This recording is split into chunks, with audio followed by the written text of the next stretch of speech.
tenía una pasión por predicar y le dije, Señor, ¿de qué voy a predicar? Y yo dije, yo quiero darle ánimo a la iglesia, quiero predicar de avivamiento, quiero predicar de empuje. Sin embargo,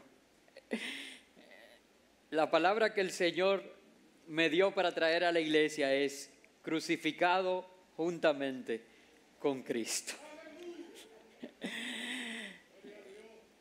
¿Ustedes quieren que yo le predique lo que hay en mi corazón o quieren que le predique lo que el Señor me dijo que le predicara? Eso pienso, ¿verdad? Y yo creo que eso le va a traer avivamiento y yo creo que eso le va a traer ánimo a su vida. ¿Saben? Porque ninguna palabra de humana sabiduría va a bendecir nunca tu vida como lo que Dios quiere hablarte. Y es un mensaje bien sencillo y de 3 puntos, pero yo creo uno que va a impactar poderosamente tu vida como lo ha hecho. Hoy vamos a hablar con el título Crucificado juntamente con Cristo. Y lo voy a basar en un episodio que se narra en la carta a los Gálatas, en el capítulo 2, a partir de los versos 11 al 21. Aunque siendo hoy un servicio de Santa Cena, tengo poco tiempo, les voy a pedir que ustedes lean todo el contexto alrededor de este texto, es decir, los capítulos anteriores y quizás un poquito del posterior, para que puedan entender mucho mejor lo que se trata. En este texto que voy a leer, se narra un episodio narrado por el mismo Pablo, donde Pablo reprende a Pedro en Antioquía. Y wow, eso como que a nosotros nos impacta, ¿verdad? Son 2 columnas del Evangelio chocando, ¿verdad? Y eso se da en nuestras vidas. Donde quiera que estamos nosotros como personas, van a haber diferencias y yo quiero que veamos 3 punticos bien sencillos que por lo menos en esta etapa de mi vida me han enseñado y que yo sé que Dios quiere hablar a tu vida. Pablo reprende a Pedro en Antioquía y quiero que leamos la palabra de Dios a partir del verso 11. Dice, pero cuando Pedro vino a Antioquía, le resistí cara a cara, porque era de condenar. Y la verdad, aunque digo que no puedo detenerme, si usted mira los versos anteriores, los primeros 10, toma mejor sentido lo que Pablo estaba hablando aquí, porque él está diciendo cómo y poniendo en contexto cómo su ministerio estaba dedicado a los gentiles, así como el de Pedro estaba dedicado a los judíos, y que no había ningún sentido de superioridad en uno o en otro, ¿verdad? Estoy haciendo un resumen muy simplista porque no tengo tiempo para más, y usted lo va a leer en su casa. Y dice, pero cuando Pedro vino a Antioquía, le resistí cara a cara porque era de condenar, pues antes que viniesen algunos de parte de Jacobo, comía con los gentiles. O sea que Pedro se sentaba normal y comía. Pero después que vinieron, o sea, cuando llegaron de parte de Jacobo, se retraía y se apartaba porque tenía miedo de los de la circuncisión. O sea, quería quedar bien. El punto no era si estaba bien o mal comer con los gentiles, porque él antes de que llegaran estaba comiendo con ellos. O sea que él estaba claro en la libertad que él tenía en la gracia. Sin embargo, quería quedar bien, tenía miedo de no someterse a las tradiciones. Pero eso lo hacía caer en algo que a Pablo le molestaba, que era hipocresía. Y muchos de nosotros actuamos de manera hipócrita para caer bien en algunos momentos, ¿verdad? Y dice, se retraía y se apartaba porque tenía miedo de los de la circuncisión. Y en su simulación, y es una de las cosas que me gusta de Pablo, que Pablo llama las cosas como son, no tienen medias tintas. Participaban también los otros judíos. Y ese es el problema, que cuando uno tiene un liderazgo, generalmente las cosas que uno hace mal no solamente afectan a uno, sino que afectan también a muchos otros. De tal manera que aún Bernabé, ¿y por qué usted cree que Pablo hace un señalamiento especial de Bernabé? Porque Bernabé era de los de Pablo. Entonces no solamente eran los otros judíos, ¿verdad? Quizás que estaban con Pedro, sino que ya iba la cosa. No, pero Bernabé está con Pablo ahí, pero dice, pero mira, pero es que Pedro y ese grupo lo está haciendo, y es Pedro, espérate, son columnas, pues yo también, vamos, yo no me voy a juntar con esto. Fue también arrastrado por la hipocresía de ellos, una vez más, llamando las cosas que son como son.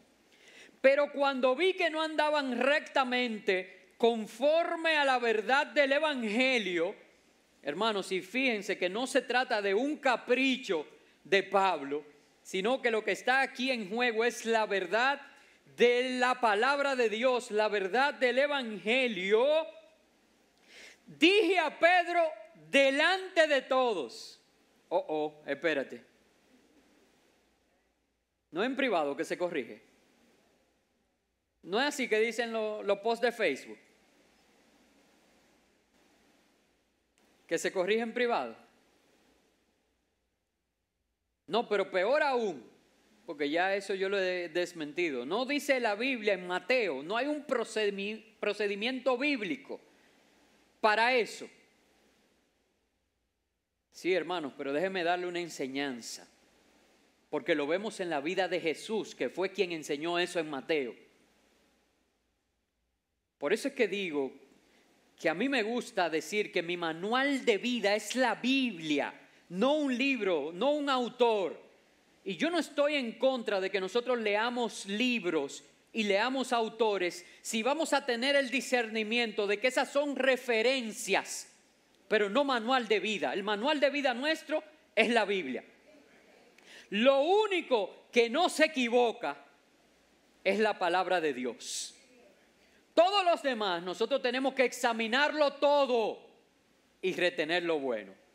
Entonces usted puede leer cualquier autor, examinarlo todo, si tiene la capacidad de solo retener lo bueno. El problema es que muchos cristianos andan leyendo por ahí todo y después lo dan como que es la palabra de Dios que leyeron. Porque yo leía y mientras más difícil de pronunciar sea el nombre del autor, ya creen que más palabra de Dios es. Mientras que la Biblia no se contradice a ella misma. Ciertamente hay un procedimiento bíblico de que tú llamas a tu hermano en privado y lo corriges. Si él atiende a tu llamado, lo has ganado. Luego, si no hace caso, tú llamas a ancianos, a líderes y delante de ellos los corriges y lo has ganado. Si después no te hace caso, lo dices a la iglesia y lo das por impío. Hay un proceso. Pero ¿por qué aquí lo hace de manera pública? ¿Y por qué Jesús lo hacía con los fariseos también de manera pública? Porque cuando el pecado se comete de manera pública y afecta a muchos, la corrección tiene que hacerse también de manera pública para que sane de igual manera a muchos. Así que no se lleven del Facebook y lo que dice que un líder corrige en privado, si la falla es en privado. Si la falla fue en público y dañó a muchos, la corrección tiene que ser en público para que pueda enseñar a todos. Porque hay mucha gente que quiere venir ¡prum! Y dañar en público y dañar a muchos y que después se le diga a él en privado. Y todos los otros que dice después, pero no se les dijo nada. Entonces yo puedo hacer eso. ¿Me dicen amén? Entonces aquí Pablo dice, le dije a Pedro delante de todos. Estamos hablando de dos columnas. Si tú siendo judío vives como los gentiles y no como judíos, ¿por qué obligas a los gentiles a judaizar? Yo estoy leyendo todavía, no estoy predicando. Es que como pastor tengo que ir dando esas enseñanzas. Nosotros, judíos de nacimiento y no pecadores de entre los gentiles, sabiendo que el hombre no es justificado por las obras de la ley, sino por la fe de Jesucristo, nosotros también hemos creído en Jesucristo, para ser justificados por la fe de Cristo y no por las obras de la ley. Por cuanto por las obras de la ley nadie será justificado. Y si buscando ser justificados en Cristo, también nosotros somos hallados pecadores, ¿es por eso Cristo ministro de pecado? En ninguna manera.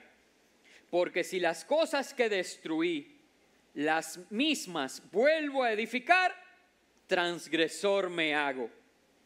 Porque yo, por la ley, soy muerto para la ley, a fin de vivir para Dios. Con Cristo estoy juntamente crucificado, y ya no vivo yo, mas vive Cristo en mí.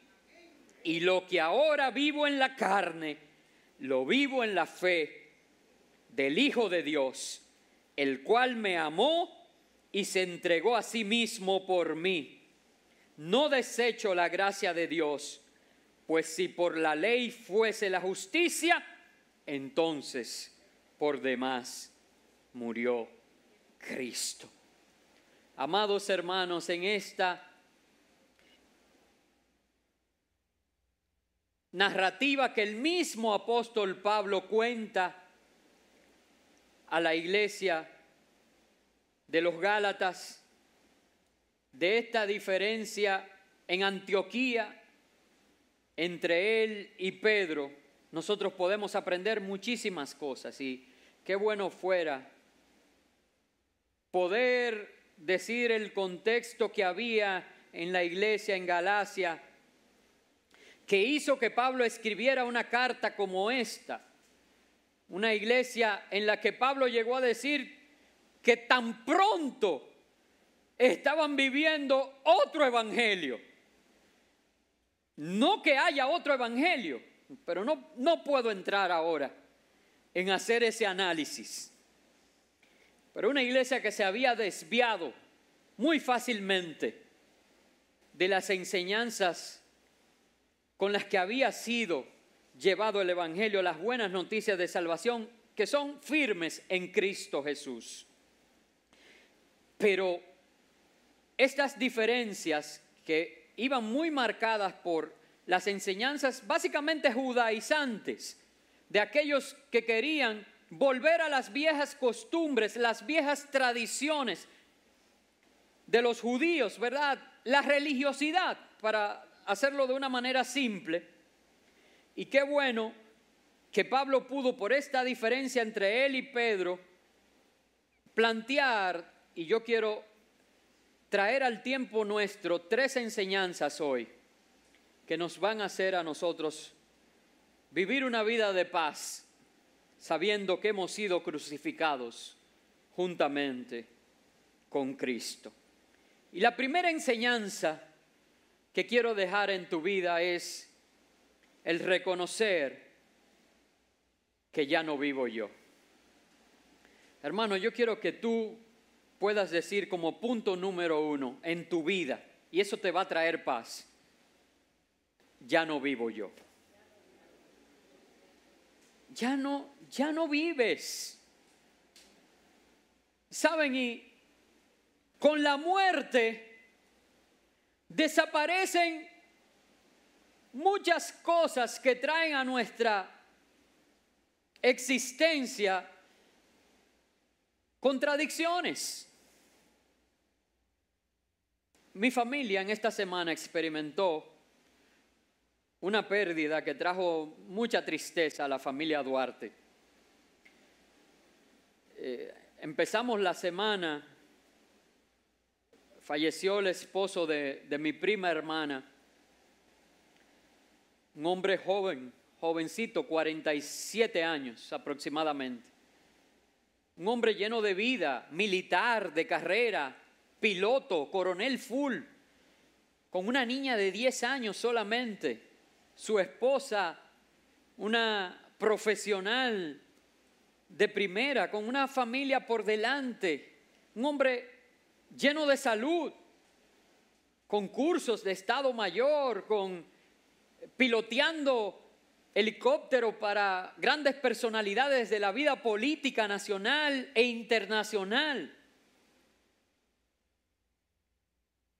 La verdad es que un futuro promisorio, de buenas a primeras, una enfermedad autoinmune, lo ingresan, 12 días ingresado y fallece. Ahí está mi prima joven, una triste, destrozada. Toda la familia fuimos.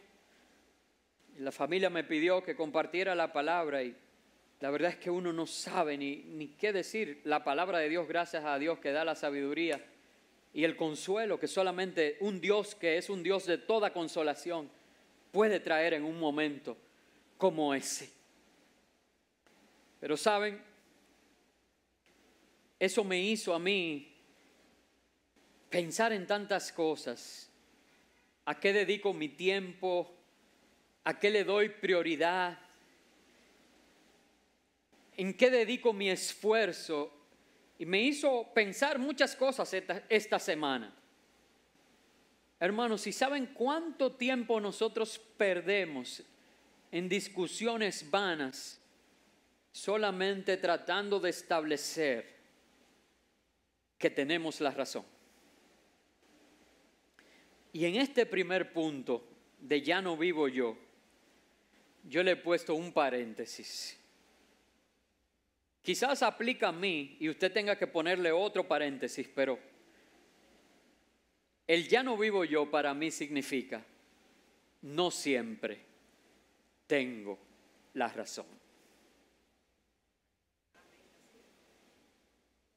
No siempre tengo la razón.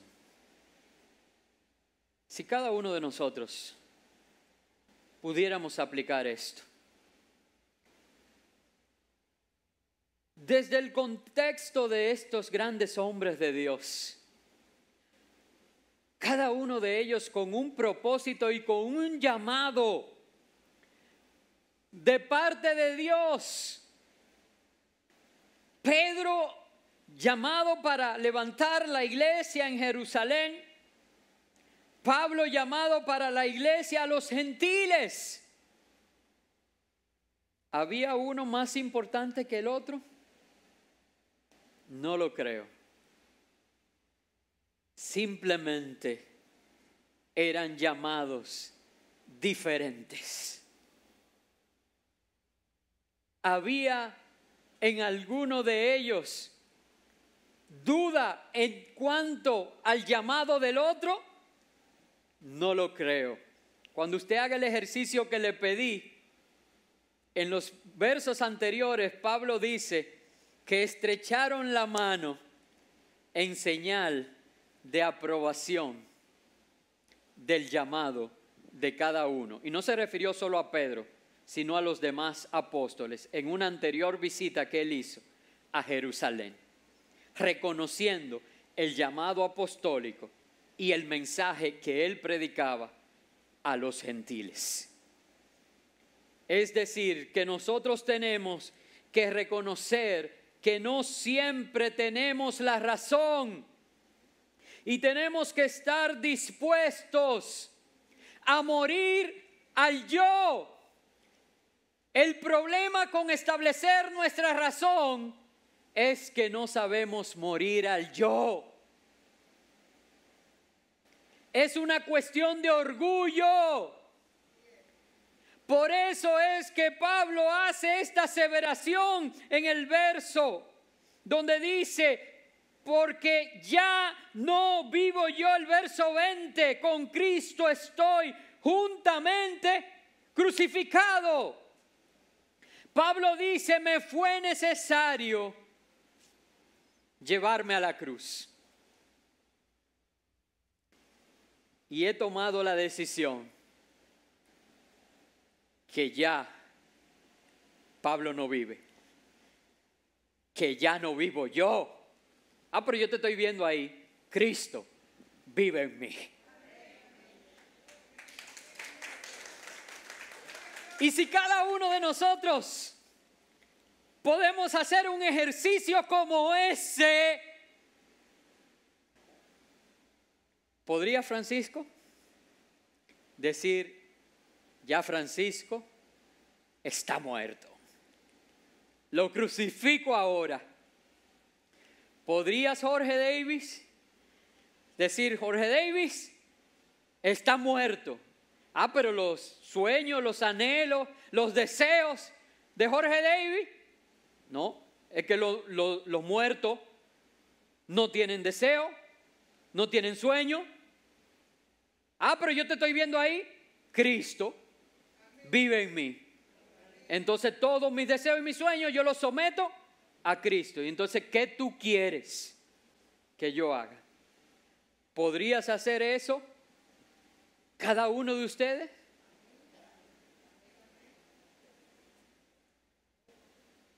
Ya no vivo yo.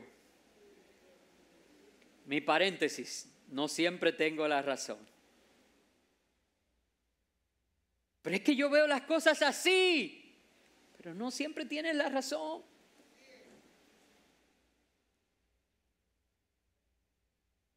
Pedro veía las cosas de una manera, Pablo las veía de otra. Pero al final, ambos tenían que morir y que Cristo fuera el que viviera en cada uno de ellos. Número 1, ya no vivo yo. Número 2, debo respetar las diferencias. Este complementa al punto número 1. Respetar las diferencias nos hace poder vivir en paz. ¿Saben? Y si hay algo que yo he aprendido en los últimos 2 años, es este concepto de respetar las diferencias. Ahora, en este mes de octubre, finaliza mi gestión presidiendo la Confraternidad Evangélica Dominicana, CONEDO. Y ha sido una experiencia maravillosa que agradezco al Señor. Ha sido difícil porque todo menos 4 meses ha sido en estado de emergencia.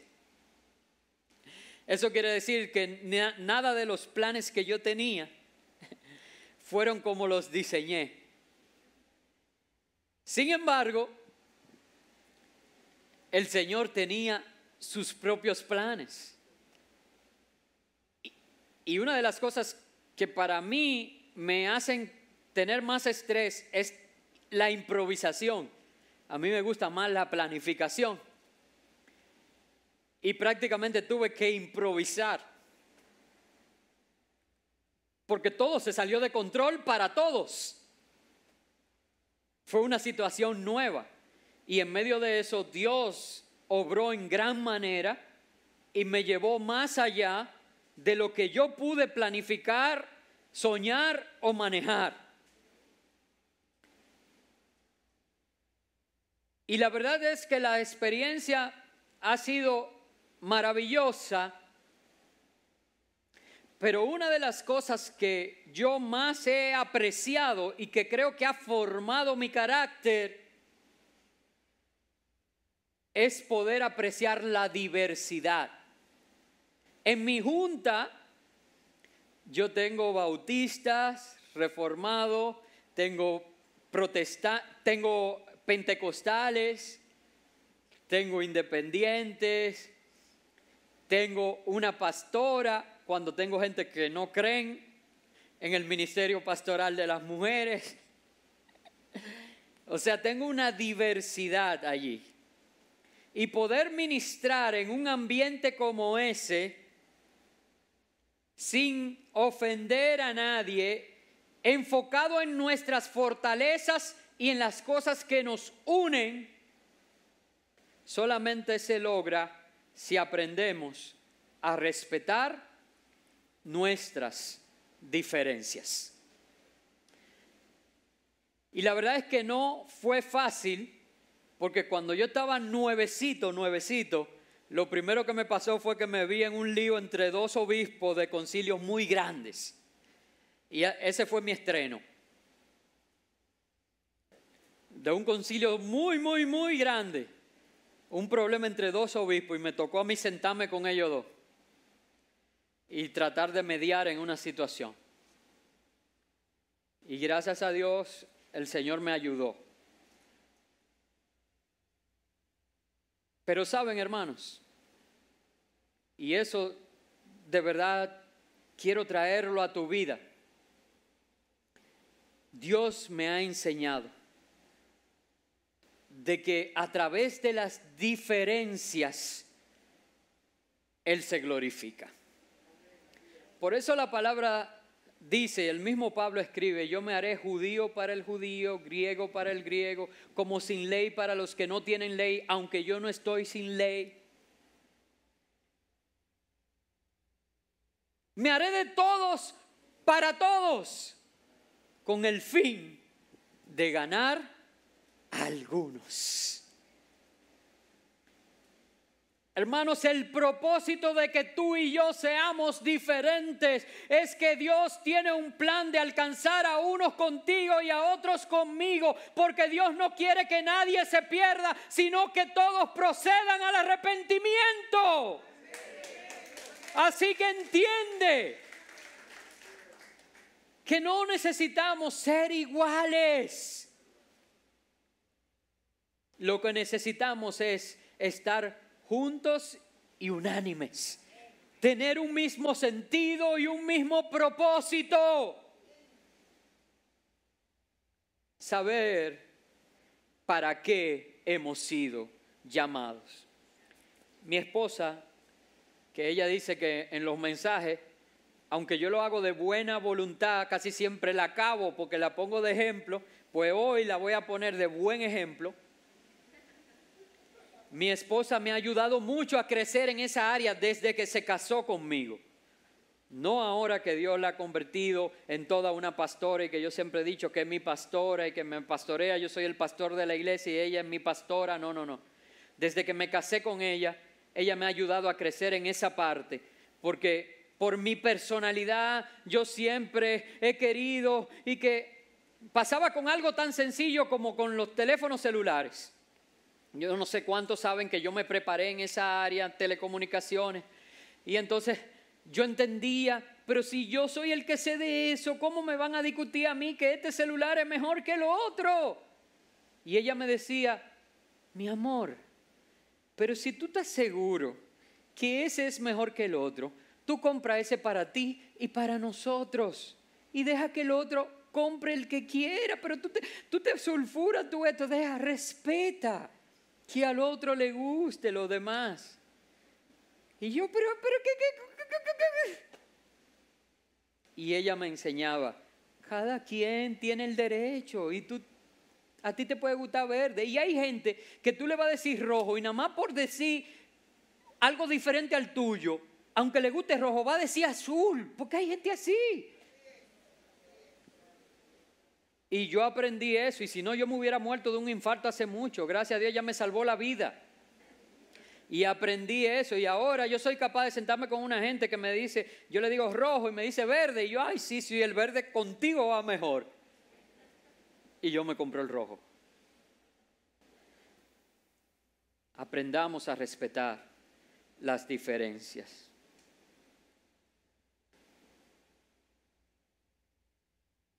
Ya no vivo yo, Cristo vive en mí. Y por último, está en la última parte de ese verso. La vida que ahora vivo en la carne, lo vivo en la fe del Hijo de Dios, el cual me amó y se entregó a sí mismo por mí. No desecho la gracia de Dios, pues si por la ley fuese la justicia, entonces por demás murió Cristo. El tercer punto es, vivo por su gracia. Doy por gracia lo que por gracia he recibido. Hermanos, como ya no vivo yo, como respeto las diferencias, sé que ahora Cristo es quien vive en mí y todas las decisiones están marcadas por Él y por su propósito. Ahora todo lo que hago está marcado por esa fe del Hijo de Dios que se entregó en la cruz del Calvario, por el amor que siente por mí, se entregó a sí mismo. Ahora yo me he entregado para vivir por Él, para Él y por sus propósitos, para que otros también puedan hallar gracia, sentido y propósito en sus vidas. Vivo por su gracia y doy por gracia lo que por su gracia he recibido. Así que si tú quieres vivir en paz, te invito a que vivas crucificado juntamente con Cristo. Que ya no busques tener la razón en toda discusión. Crucifica tu yo, ya no vivas tú. Respetas las diferencias con los demás y vive por su gracia el propósito de Dios para ti y comparte con otros esa gracia que de Dios has recibido. En el nombre de Jesús. Amén. Amén.